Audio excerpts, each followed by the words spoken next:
U ovom videu nastavit ćemo da vam predstavljamo program za autoprevoznike. Nastavljamo sa kreiranjem podsjetnika. Kao što vidite, čim pokrenemo program, namerno smo stavili dva vozila u kojima registracija ističe u narednih par dana i samim tim oni se nalaze na početnom ekranu čim uđemo u program. Kao što vidite, ovdje piše vozila za registraciju u narednih 30 dana. Što znači, čim neko vozilo ili prikolica koje je pre toga sačuvano ovdje u bazi vozila ima datum registracije koji je ovdje označen, u narednih mjesec dana pojavit će se na početnoj strani ekrana. To je što se tiče registracije, a postoji i dosta drugih podsjetnika koji će biti prikazani u ovoj donjoj tabeli. Oni koji budu u narednih 30 dana bit će žute boje, a oni koji priđu u narednih 15 dana za realizaciju bit će ove jarko-crvene boje. Sada ćemo pokazati kako se dodaje jedan podsjetnik.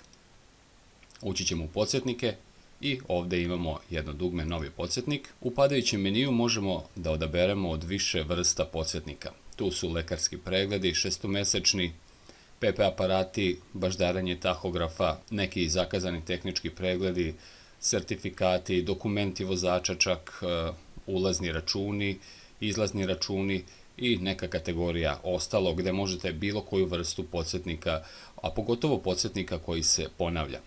Uzet ćemo za primjer jedan šestomesečni, odabrat ćemo šestomesečni pregled i možemo eventualno staviti neki opis, možemo staviti vozilo koje treba da bude urađeno i stavit ćemo neki datum kada je šestomesečni pregled urađen i staviti naravno ponavljanje na svakih 6 mjeseci. Samim tim program je kreirao datum podsjetnika 6 mjeseci od datuma izrade. Sačuvat ćemo. I možemo dodati još jedan podsjetnik. Može to da bude recimo PP aparat.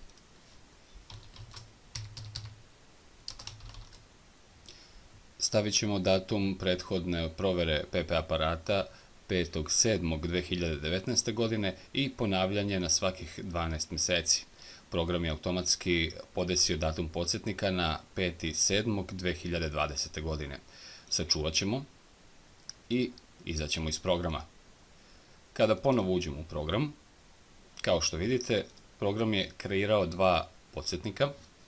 Jedan je za šestomesečni i on ističe u narednih 15 dana i zbog toga je na vrhu liste i crvene boje. Ovaj drugi koji smo kreirali dolazi nam tek za preko 15 dana, što znači da je žute boje. Podsjetnik koji nije u narednih mjesec dana bio bi ispisan, ali bi bio na dnu liste i ne bi imao nikakvu boju. Kada ste uradili jedno od ove dve akcije, što znači kada ste uradili ponovno šestomesečni, dovoljno je da ovdje uradite dvoklik i da kliknete označi kao urađen. Kada to kliknete, program će automatski da ponovo za 6 mjeseci pomeri datum podsjetnika. Evo ga, kao što vidite, više nije ni crvene ni žute boje i datum podsjetnika je pomeren za još 6 mjeseci unapred. Tako funkcionišu stvari sa podsjetnicima. Također u ovim podsjetnicima možete da dodajete ili da brišete podsjetnike, a možete i da ih odaberete po kategoriji. Recimo, ako biste htjeli da vidite sve podsjetnike za PP aparate, dovoljno je da uđete ovdje u deo sa podsjetnicima i da odaberete PP aparate. Program će vam izlistati sve PP aparate koje imate u podsjetnicima. Postoji još jedna vrsta podsjetnika, a to je za dozvole. Uđete u polje dozvole i ovdje biste mogli da kliknete dugme dodaj, odaberete zemlju za koju će da važi dozvola i upišete broj dozvole.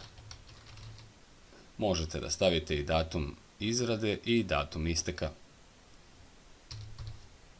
Kliknemo na sačuvaj i imamo kreiranu dozvolu za zemlju Austriju pod brojem dokumenta i datumom isteka 25.6.2020. godine.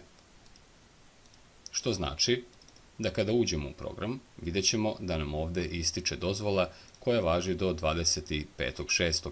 Ući ćemo u dozvole i prosto kada nam zatreba dozvola za neku određenu zemlju, odabrat ćemo je ovdje. Evo, vidimo za Francusku da nema ništa. Ako kliknemo za Austriju, naći ćemo dozvolu.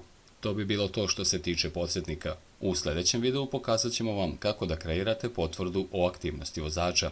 Ne zaboravite da kliknete na subscribe kako biste dobijali još ovakvih video materijala.